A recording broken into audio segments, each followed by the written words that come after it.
In 1990, a nun and her pet dog mysteriously disappeared from a convent in Burlington, Vermont, leaving the religious community in shock and raising unsettling questions. But 8 years later, Father David Mitchell makes a shocking discovery that reveals the horrifying truth about what really happened to Sister Catherine Walsh and her Doberman, Rex. A story of faith, loyalty, and a dark secret that will shake the foundations of an entire community.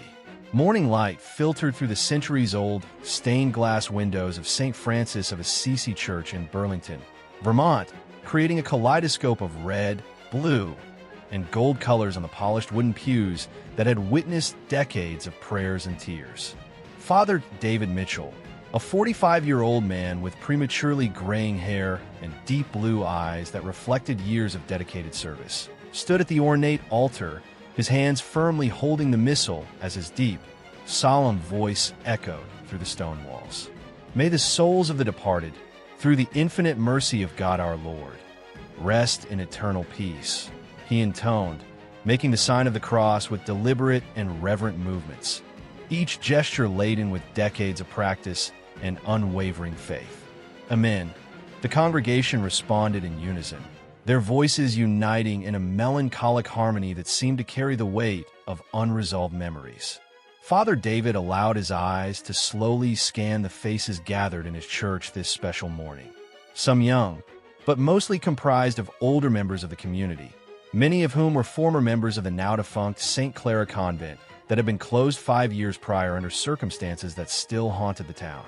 Among those present, he easily recognized the faces marked by time and sorrow. There was Sister Margaret O'Brien, now 72, whose arthritic hands still held her rosary with the same devotion as always.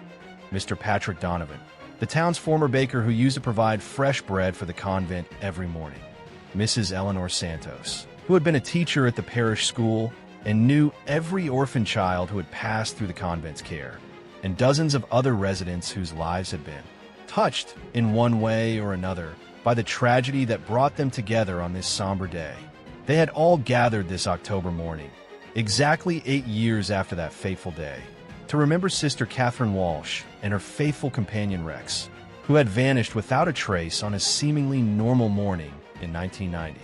The mystery of their disappearance had become an open wound in the collective soul of Burlington, an unanswered question that haunted whispered conversations in markets, cafes, and even in confessionals.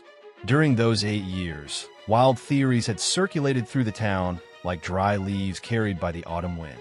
Some whispered that the young nun had abandoned her sacred vows and run off with a secret lover, taking Rex with her to start a new life somewhere far away. Others, more sinister in their speculations, suggested that she had been the victim of some predator who frequented the rural roads surrounding the convent. There were even those who, in their darkest imaginations, spoke of satanic cults and bloody rituals, theories that gained traction on stormy nights when the wind howled through the pine trees around the town. But the most disturbing theory of all, the one that was rarely verbalized, but hung in the air like a heavy cloud, was the possibility that something terrible had happened right under their noses, something that everyone had failed to notice or prevent. This possibility carried with it an overwhelming weight of collective guilt that had slowly poisoned the community over the years. At the end of the Mass, which had been celebrated with extra solemnity in honor of the anniversary of the disappearance, Father David slowly made his way to the ornate entrance of the church, positioning himself near the carved oak doors that had been a gift from the local Italian community in 1923. There, he greeted each member of the congregation with the patience and compassion that had become his trademark, shaking wrinkled hands, embracing shoulders bent by time, offering words of comfort that, even after 8 years, were still needed. Many of the faithful offered their ritualized condolences, although after so much time, the words had taken on an almost automatic quality, like prayers recited 1,000 times. Still, Father David could feel the sincerity behind each expression of grief, the genuine pain that still resided in the hearts of these good people who had truly loved the young nun and her canine companion. "Thank you for coming today, Sister Margaret," Father David said in a warm voice, enveloping the elderly nun's fragile, age-spotted hands in his own larger, warmer ones. I know Catherine would be touched to know that you still remember her so fondly after all these years. I always come, Father David, she replied, her voice tremulous but firm, her faded blue eyes glistening with unshed tears that seemed perpetually on the verge of overflowing. How could I forget? I can still see her so clearly, walking through the convent gardens with Rex by her side, that magnificent Doberman who looked like a warrior but had the kindest heart I've ever known. Sister Margaret paused, her eyes lost for a moment in memories that seemed more vivid than the present reality. Catherine used to say that God had sent Rex especially to her, to teach the orphan children about unconditional loyalty and true protection. Look at Rex, she would say to the little ones. See how he loves me without asking for anything in return, how he would protect me with his own life, if necessary. That's how God loves us. Oh, Father, how those words touched the little broken hearts of those children. Father David nodded with deep understanding, feeling the familiar pang of sadness that always accompanied discussions about Catherine Walsh. He had known the young nun only briefly, during his occasional visits to the St. Clara convent when he was still a newly ordained priest. But even those limited encounters had left an indelible impression on his soul. Sister Catherine Walsh had been only 28 years old when she disappeared, an age that now seemed almost childlike to him. She was a vibrant young woman, full of life and a burning faith that seemed to radiate from her like sunlight. Her brown eyes always sparkled with a mixture of determination and compassion that was rare to find, even among the most devoted servants of God. Her smile had the power to calm the most rebellious child, and her gentle touch could heal wounds that went far beyond the physical. Rex, for his part, was truly a magnificent creature. The sleek, black-coated Doberman with tan markings had been rescued by Catherine from an animal shelter in Montpelier when he was still an abandoned and mistreated puppy. Under her loving care, he had transformed into a 65-pound dog of muscle and elegance, but one who possessed a surprisingly docile and protective nature, especially with the orphan children who lived at the convent. The relationship between Catherine and Rex had become legendary in the local community. Wherever the nun went, the Doberman followed her like a faithful shadow, his alert eyes always scanning the surroundings for any potential threat to his beloved owner. During catechism classes, Rex would lie quietly at Catherine's feet, allowing the younger children to snuggle against his warm, comforting body. On evening walks through the convent grounds, he walked with the proud posture of a royal guardian, but always ready to transform into a playful companion if any child needed cheering up. The story of the disappearance was known to every soul in Burlington, having been told and retold thousands of times over the years, each narration adding new details or theories, like layers of paint on an old wall. On the morning of October 12, 1990, a Friday that dawned clear and cold with the promise of autumn in the air, Sister Catherine had woken up as usual at 5 a.m. for morning prayers. After the 6 a.m. Mass and a simple breakfast of bread, homemade strawberry jam, and black coffee, she had prepared for her daily walk with Rex through the extensive grounds of St. Clara Convent. The convent, located about 15 kilometers from downtown Burlington, was an impressive 80-acre property that had been donated to the Catholic Church in 1923 by a wealthy family of lumberjacks. The main building, built in the Gothic Revival style with local granite stones, housed not only the nuns of the Order of St. Clara, but also functioned as an orphanage for abandoned or orphaned children from across the state of Vermont and parts of northern New York. The convent grounds were truly spectacular, especially during the autumn when the maple, oak, and birch trees transformed into a symphony of reds, golds, and oranges that seemed to set the landscape ablaze. There were formal gardens near the main building, where the nuns grew vegetables and herbs for the convent kitchen, an apple orchard that provided fresh fruit during the fall, and vast areas of virgin forest crisscrossed by well-maintained trails that Catherine had helped map during her 6 years of residence at the convent. The artificial lake, created by damming a natural stream in the 1940s, was the scenic heart of the property. Its crystal-clear waters reflected the surrounding trees like a perfect mirror, and it was common to see families of wild ducks gliding gracefully across its surface during the warmer months. Catherine and Rex often paused on their morning walk at the small wooden bridge that crossed the narrowest part of the lake, where she fed the fish with breadcrumbs saved especially for that purpose. On that fateful October morning, Catherine had followed her usual routine with almost military precision. Sister Margaret, who shared the room adjacent to Catherine's, clearly remembered hearing the familiar footsteps in the stone hallway at 7:15 a.m., followed by the characteristic sound of Rex's nails clicking against the polished marble floor. The other nuns had seen her leave through the side door of the convent, wearing her traditional navy blue habit of the order and a light gray wool cape to protect her from the morning chill. Rex walked beside her without a leash, as he always did on the safe grounds of the convent, his alert but relaxed posture indicating that everything was normal in his carefully ordered world.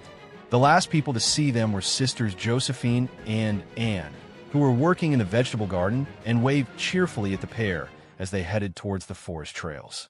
When Catherine and Rex did not return for the 8:30 a.m. prayers, there was initially no concern.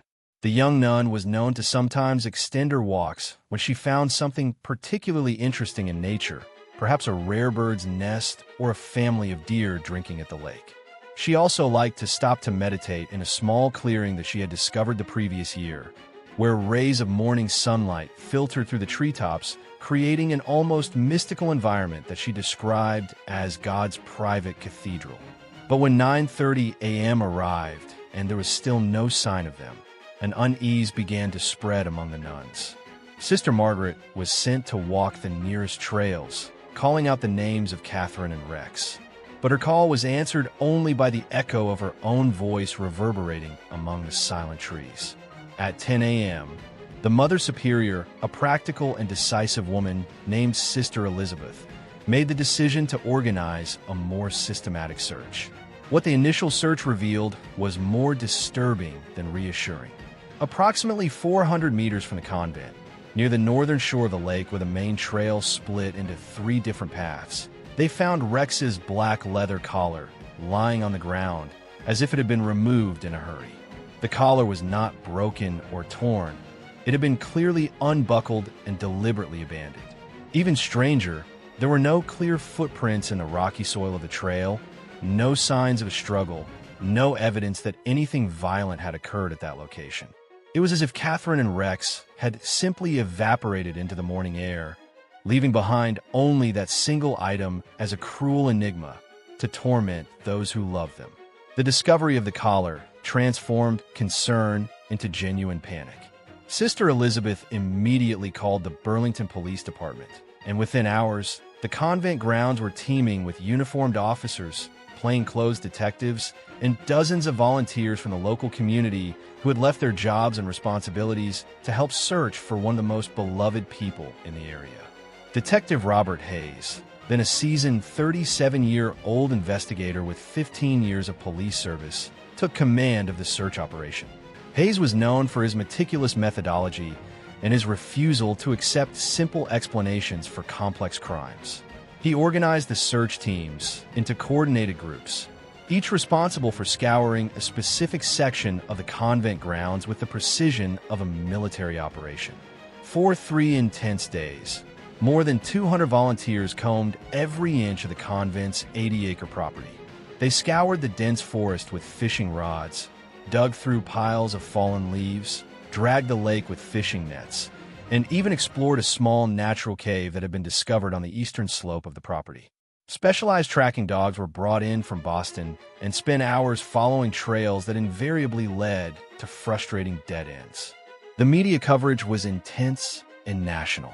Reporters from New York, Boston, and even national television networks descended upon Burlington like vultures, turning a small community's personal tragedy into entertainment for millions of viewers. Sensational headlines blared: "Missing Nun," "Tragedy or Treachery, the Mystery of the Lost Sister," and "Loyal Dog May Hold Dark Secret." But despite all the attention, resources, and effort, the search turned up absolutely nothing beyond that abandoned collar. There were no identifiable footprints, no fabric fibers snagged on branches, no bloodstains, no physical evidence whatsoever that could provide a clue as to what had happened to Catherine and Rex. It was as if they had been abducted by aliens or had passed through some magical portal to another dimension. As the days turned into weeks and the weeks into months, theories began to proliferate like weeds in an abandoned garden. The official theory, eventually adopted by the Burlington Police Department after a 6-month investigation, was that Catherine had suffered some kind of accident, perhaps a fall into the lake resulting in drowning, with Rex perishing in a heroic attempt to save her. This theory accounted for the absence of bodies, as the lake's undercurrents were known to be treacherous and could have carried the remains into the Winooski River and eventually into Lake Champlain. But this explanation never fully satisfied those who knew Catherine intimately. She was an experienced swimmer, having grown up near Lake Champlain and spent entire summers playing in its waters.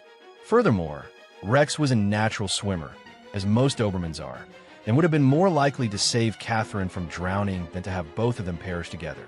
Darker theories began to circulate in hushed whispers.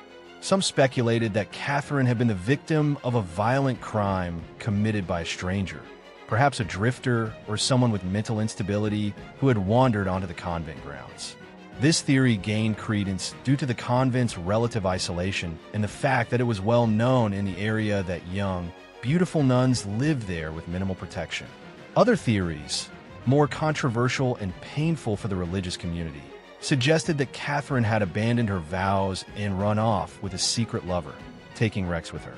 Cruel rumors swirled about alleged romantic relationships with local men, malicious stories that were amplified by those who had always viewed the Catholic Church with skepticism or hostility. The most disturbing theory of all, whispered only in the innermost circles of the community, was that someone local, someone that everyone knew and trusted, was involved in the disappearance. This possibility was almost impossible to contemplate, but it would explain the complete absence of evidence and the perpetrator's ability to make 2 victims vanish without a trace. During the first year after the disappearance, the convent community struggled bravely to maintain its normal operations. The orphan children still needed to be cared for, fed, and educated. The prayers still needed to be recited.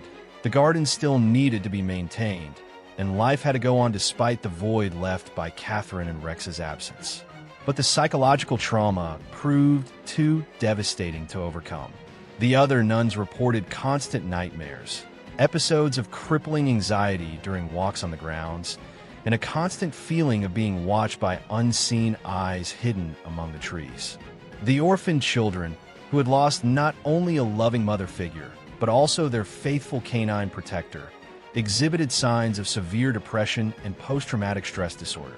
Donations to the convent, which had always been the financial bedrock of the operation, began to dwindle drastically as the story became associated with mystery and possible violence. Families who had once considered placing orphaned children at the convent began to seek alternatives, fearing for their safety. Community volunteers, who had always been critical to the daily operation of the orphanage, gradually stopped showing up, discouraged by the somber atmosphere that had settled over the place. In 1993, just 3 years after the disappearance, the Catholic Church of Vermont made the painful but inevitable decision to permanently close the Street Clare Convent. The remaining nuns were transferred to other facilities in Massachusetts and New Hampshire, and the orphan children were placed in foster homes or transferred to other institutions. The magnificent Gothic building was sealed off and abandoned, left to slowly decay under the snow and rain of the harsh Vermont climate. But the closing of the convent was not the end of the story. In a twist that added an extra layer of mystery and suspicion to the case, the convent property was sold in 1993 to a local businessman named Thomas Brennan for a price that many considered suspiciously low. Brennan, a 55-year-old businessman who had made his fortune in real estate and construction, paid only $180,000 for the 80 acres of prime land, a value that was well below market price, even taking into account the tragic circumstances. Thomas Brennan was not completely unknown in the Burlington community. He had moved to the town in 1985 from Boston, where he claimed to have sold a successful construction company to retire early in the Vermont countryside. Brennan was a tall, lean man with dark hair that was beginning to gray at the temples, cold gray eyes that rarely showed emotion, and a tendency to wear expensive suits even on casual occasions, as if he were always trying to impress someone. Since his arrival in Burlington, Brennan had established himself as a respected, though not particularly liked, member of the local business community. He owned several commercial properties downtown, had funded the renovation of the town park, and made regular donations to various local charities. On paper, he seemed to be exactly the type of model citizen that any small town would be happy to have. However, those who interacted with Brennan regularly noticed certain peculiarities in his personality that left them slightly uneasy. He was known for his almost clinical emotional detachment, his tendency to treat all interactions as business transactions, and his apparent inability to form genuinely warm relationships with anyone. Brennan had never married, claiming that he was married to his business, and maintained a solitary lifestyle in a Victorian-style mansion that he had purchased in Burlington's most exclusive neighborhood. More relevant to the story of the convent, Brennan had been one of the most vocal opponents of the Street Clare Convent's operations long before Catherine's disappearance. During town council meetings in the 1980s, he had made several formal presentations arguing that the orphanage was incompatible with the residential character of the area, and that the presence of troubled children was depressing local property values. His objections did not stop there. Brennan had complained specifically about Rex, arguing at a particularly tense public meeting in 1989 that allowing a Doberman, a breed known for its aggressiveness, to roam freely on a property adjacent to family residences constituted a threat to public safety. He had even threatened to sue the convent if Rex ever left the property grounds, although such an incident had never occurred. These public complaints made Brennan's subsequent purchase of the property something that many in the community considered, at best, in poor taste, and at worst, genuinely suspicious. Why would a man who had fought so vigorously to shut down the convent suddenly be interested in owning the very same property? And why had the church sold it to him specifically, given his prior hostility?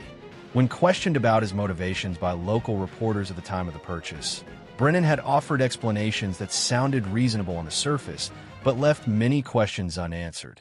He claimed that he had always admired the natural beauty of the property, and that he saw the acquisition as a long-term investment in Burlington's future. He promised to preserve the environmental integrity of the land, and suggested vaguely that he might eventually develop it as a luxury retreat for executives or a corporate conference facility. However, in the 5 years that followed his purchase of the property, Brennan had made no visible progress toward any kind of development. The convent building was left to deteriorate, with broken windows being temporarily patched with plywood and vegetation growing wildly around the structure. The only visible improvements that Brennan had made were the installation of an expensive security fence around the entire perimeter of the property and the placement of multiple private property, no trespassing signs along all access points. When curious members of the community inquired about his plans for the property, Brennan had become increasingly evasive and defensive over the years. He claimed to be still in the planning stages of his development and that complex zoning issues were delaying his projects. These explanations became harder to accept as time went on, especially given Brennan's substantial experience in the real estate industry. Now, in 1998, a full 8 years after the disappearance of Catherine Rex, the property of the former convent had become a continuing source of speculation and unease for the residents of Burlington. The security fence and warning signs gave the place an almost prison-like atmosphere that seemed completely at odds with the natural serenity of the landscape. Occasional hikers or hunters who accidentally ventured too close to the perimeter reported an unsettling feeling of being watched, although they never saw anyone. More disturbingly, over the years, there had been several strange incidents involving the property that had contributed to a growing aura of mystery and foreboding. In 1995, 2 local teenagers who had decided to explore the abandoned grounds at night reported hearing sounds that they described as human moans coming from the direction of the main convent building. When the police investigated the following morning, they found no evidence of intruders or any source for the reported sounds. In 1996, a deer hunter who was tracking a wounded animal claimed to have seen lights moving inside the supposedly abandoned convent building during a stormy night in November. When contacted about the incident, Brennan explained that he occasionally hired security crews to check the property and that the lights were probably from their flashlights. This explanation was accepted at the time, although some questioned why security checks would be necessary in the middle of a storm.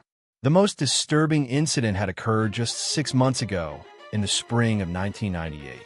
Mrs. Helen Rodriguez, a local artist who frequently painted landscapes in the area, was working on a canvas near the perimeter of Brennan's property when she reported hearing the distinct sound of a dog barking coming from inside the fenced grounds.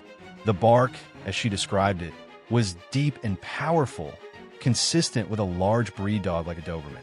When Mrs. Rodriguez mentioned this incident to her husband, who then contacted the police, Detective Hayes, who was still working on Catherine and Rex's case as a cold investigation, decided to investigate personally. He contacted Brennan, who flatly denied having any animals on his property and suggested that Mrs. Rodriguez had probably heard a wild dog or coyote from the forest. While Brennan's explanation was plausible, it left Hayes with an uneasy feeling that he couldn't quite put his finger on. Something about the defensive way Brennan had reacted to the question, the speed with which he had offered an alternative explanation, and an almost imperceptible nervousness in his voice had triggered Hayes's investigative instincts in a way that he couldn't ignore. It was against this backdrop of unresolved mystery, community speculation, and growing suspicion that Father David Mitchell found himself on this October morning in 1998, exactly 8 years after the disappearance that had changed Burlington forever. As the last member of the congregation departed after the memorial mass, leaving behind only the echoes of their prayers and the lingering scent of incense in the air, Father David slowly made his way back into the now empty church. His footsteps echoed differently in the silence, each sound amplified by the absence of other people. The church building, which had been his sanctuary and workplace for nearly a decade, suddenly seemed vast and filled with shadows that danced at the edges of his vision. He made his way to his private office, located in the back of the church complex, passing through familiar hallways that today seemed laden with an extra layer of melancholy. Father David's office was a reflection of his personality and his years of dedicated service. The walls were lined with bookshelves that contained decades of theological knowledge, volumes of philosophy, church history, and spiritual literature that he had collected over the years. His massive oak desk, a gift from the congregation on his 10th anniversary of ordination, was organized with the precision of a man who found comfort in order amidst the emotional chaos of his pastoral work. But it was a special shelf located behind his chair where he could see it whenever he looked up from his work that held the most precious and painful items in his collection. This shelf contained various artifacts and mementos from the old St. Clare's convent, items he had managed to salvage when the building was abandoned and that he had kept as a sort of private memorial to those who had been lost. There is a small hand-carved wooden crucifix that had belonged to the convent chapel, some prayer books with worn leather covers that still carried the faint aroma of incense, and a small statue of St. Clare that had stood in Catherine's room. But the most precious and most painful item was a silver-framed photograph that showed Catherine kneeling in the convent garden next to Rex. The photograph had been taken during the summer of 1989, less than a year before the disappearance, by a visitor to the convent who had been struck by the scene of serenity and beauty that the nun and her canine companion presented. In the image, Catherine was wearing her navy blue habit, but she had removed the head covering, allowing her brown hair to shine in the afternoon sun. Her face was turned slightly towards the camera, her brown eyes sparkling with a genuine joy that seemed to radiate from the photograph even after all these years. Rex was sitting beside her in a majestic posture that demonstrated both his physical strength and his absolute devotion to his owner. His black coat gleamed like silk in the sunlight, and his tan markings highlighted the nobility of his facial structure. But it was his eyes that were most striking in the photograph. Alert intelligent, and filled with a loyalty that transcended the typical relationship between human and animal. Alone at last in his office, Father David picked up the photograph with hands that trembled slightly due to the accumulated emotion of the morning. He studied the familiar faces as he had done hundreds of times before, searching for some sign, some clue, some answer that he might have missed in his previous contemplations. "Why, Lord?" he whispered to the silence of his office, his voice laden with 8 years of unanswered questions and unresolved grief. Such a pure soul, such a noble and loyal animal. What lesson am I failing to learn from this ordeal? What divine purpose can be served by so much unresolved pain? In that moment, as he held the photograph and wrestled with questions that had haunted not only him, but the entire Burlington community, Father David felt something he couldn't fully explain. An urge, a sensation, an inner voice that seemed to whisper that today would be different from all the other anniversaries that had passed. Today, somehow, the answers that had remained hidden for so long would finally come to light. Driven by this inexplicable feeling and by a need that transcended logic, Father David made a decision that would change everything. He carefully placed the photograph in the inside pocket of his cassock, grabbed his car keys, and left his office with a sense of purpose he hadn't felt in years. Today, on the 8th anniversary of Catherine and Rex's disappearance, he would visit the grounds of the old convent. It didn't matter that the property now belonged to the hostile Thomas Brennan. It didn't matter that it was private property protected by fences and warning signs. Something was calling him to that place, something he couldn't ignore or explain, but that he felt in his soul was a divine guidance that couldn't be denied. The winding road that led from Burlington to the outskirts where St. Clair's Convent had once flourished was one of the most beautiful routes in Vermont, especially during the autumn when the trees transformed into a living tapestry of colors that seemed to dance in the wind. Father David had traveled this road many times over the years, but today each curve, each familiar vista seemed laden with extra significance, as if the landscape itself were anticipating some momentous revelation. The maple trees that lined the road were at the peak of their autumnal glory, their leaves blazing in shades of blood red and gold that seemed almost supernatural in the filtered light of the clouds. Centuries-old oak trees stretched their branches across the road like honor guards, their brown leaves rustling with a sound that resembled ancient whispers laden with secrets. As he neared the perimeter of the old convent property, Father David slowed his modest sedan, his eyes scanning the familiar landscape for changes that might have occurred since his last unauthorized visit to the site nearly 2 years ago.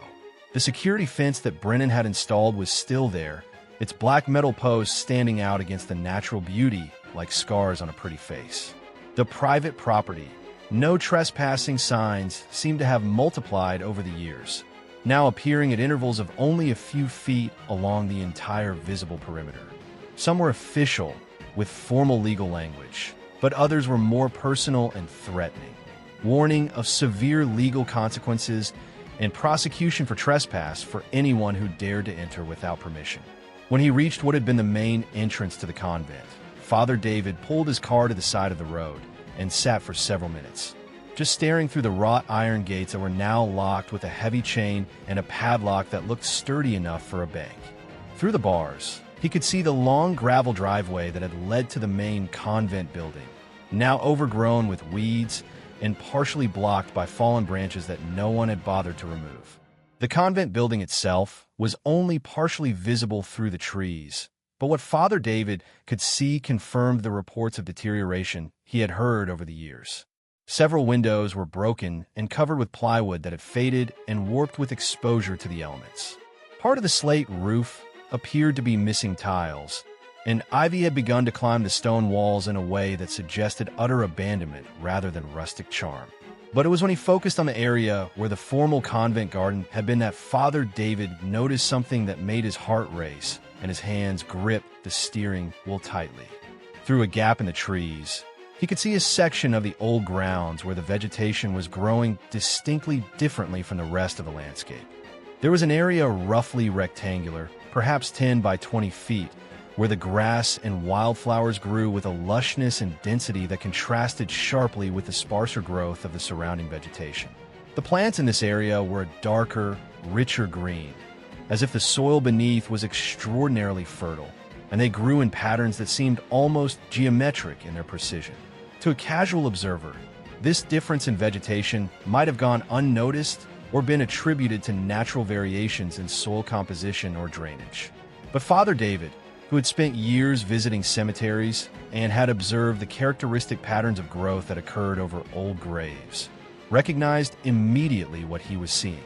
This was exactly what vegetation looked like when it grew over soil that had been disturbed and then recompacted, the kind of disturbance that would occur if something were buried and then covered up again. More significantly, the location of this area of anomalous growth corresponded almost perfectly to the spot where Catherine used to play with Rex and where the children from the orphanage spent many of their happiest afternoons. It was the emotional heart of the convent grounds, the place that Catherine had considered the most special of all on the property.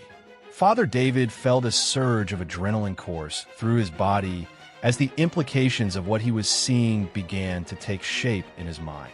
For 8 years, hundreds of people had speculated about what might have happened to Catherine and Rex. Elaborate theories had been proposed and dismissed. Extensive investigations had been conducted to no avail. But perhaps, just perhaps, the answer had been there all along, hidden beneath their very noses, camouflaged by the very nature that Catherine had loved so much. With a determination that surprised even himself, Father David got out of his car and began to walk along the perimeter of the fence, searching for some point where he could get a better view of the suspicious area. The fence was impressively well-built and maintained, clearly designed to keep out even the most determined intruders. But fences, no matter how well-constructed, always had weak points, especially after 5 years of exposure to the harsh Vermont winters. After walking for nearly 20 minutes along the eastern fence line, Father David found what he was looking for. At a point where the fence dipped down a small hill before rising again, the constant expansion and contraction of the soil during the freeze-thaw cycles had caused a slight misalignment in one of the sections. The gap wasn't large, maybe a foot wide at the base, but it was enough for a determined person to squeeze through if they were willing to sacrifice dignity and possibly a few pieces of their clothing.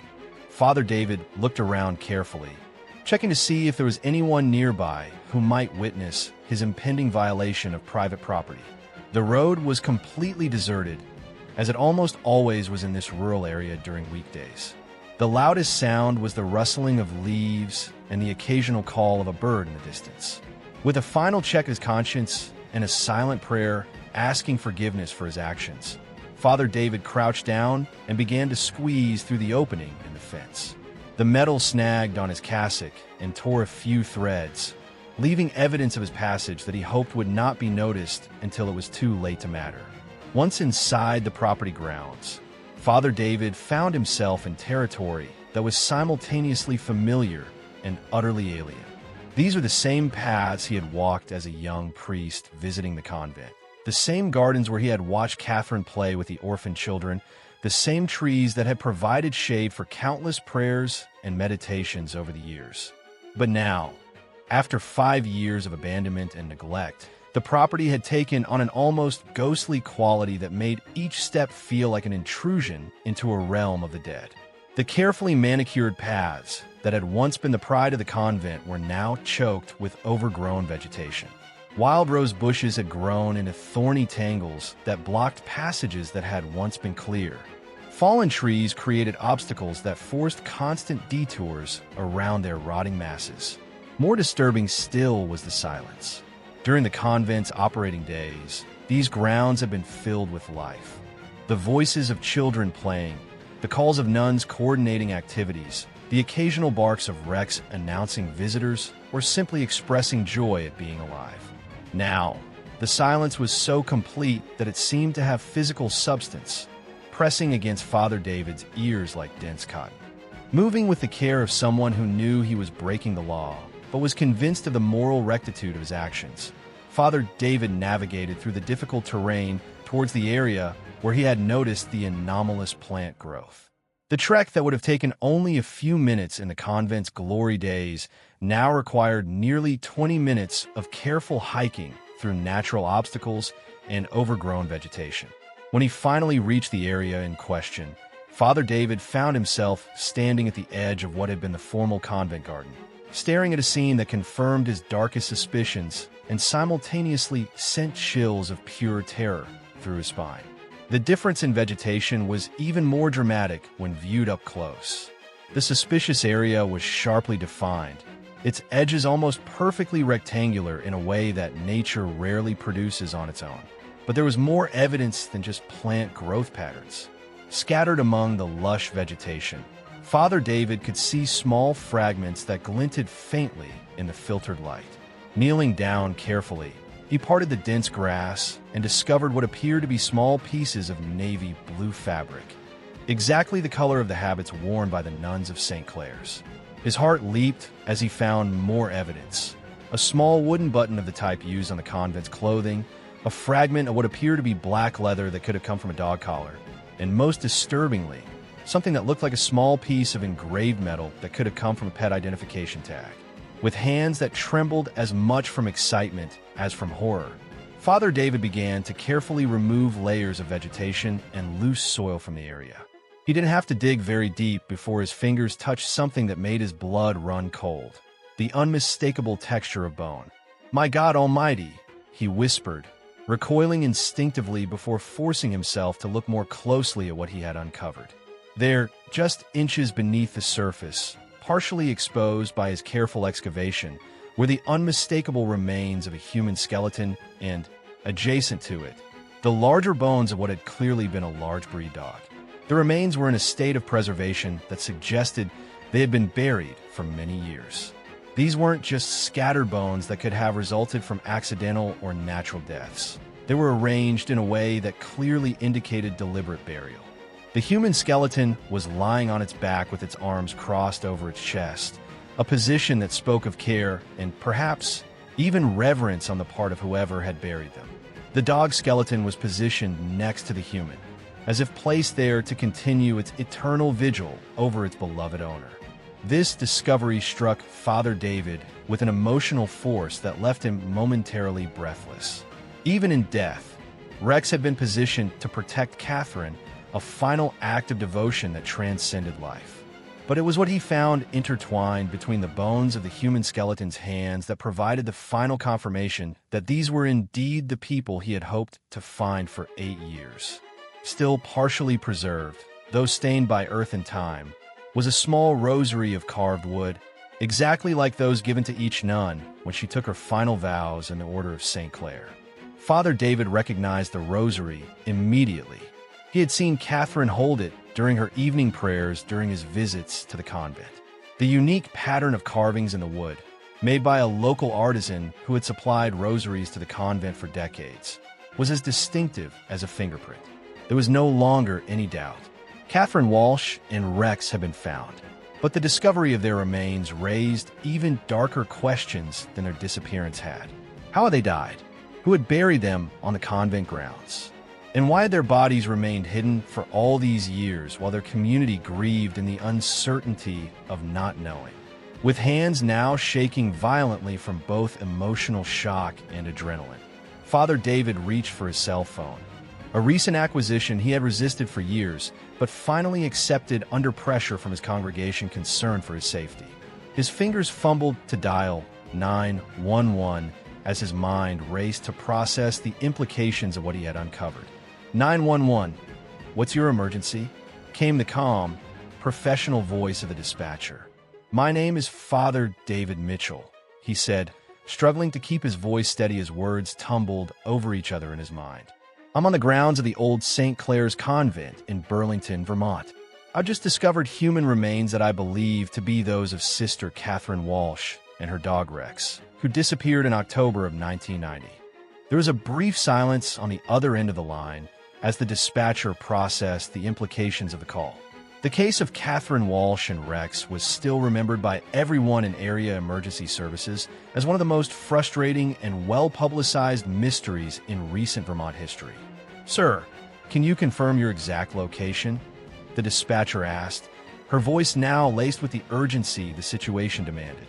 Father David provided the location information as best he could, explaining that he was on private property belonging to Thomas Brennan, but had entered because he had noticed evidence suggesting something important was buried there. He was careful not to go into too much detail about his technical trespass on private property, focusing instead on the urgency of preserving what was clearly a crime scene. "We're dispatching units immediately," Father Mitchell, the dispatcher, assured him. "Please do not touch anything further and do not allow anyone else to approach the area until our officers arrive. Are you in any danger at this time?" Father David glanced around the seemingly deserted convent grounds, suddenly aware that he was alone on private property where two apparent murders had been committed. If the killer was still in the area or were to discover that the bodies had been found, his situation could become dangerous very quickly. "I believe I am safe at the moment," he replied, "but please send help as quickly as possible." After ending the call, Father David carefully backed away from the area where he had made his macabre discovery, positioning himself where he could keep the remains in sight but not further contaminate the crime scene. As he waited for the police to arrive, he knelt on the damp forest floor and began to pray, not only for the souls of Catherine and Rex, but for justice, for answers, and for the strength to face whatever the coming days would reveal about the dark events that had occurred in this sacred place 8 years ago. The sound of sirens in the distance reached his ears after what felt like an eternity, but was probably only 15 minutes. As the sounds grew closer, Father David braced himself for what he knew would be the start of a new investigation that might finally bring the answers an entire community had waited for nearly a decade. But he also braced himself for the possibility that those answers might be more terrible than anyone had imagined.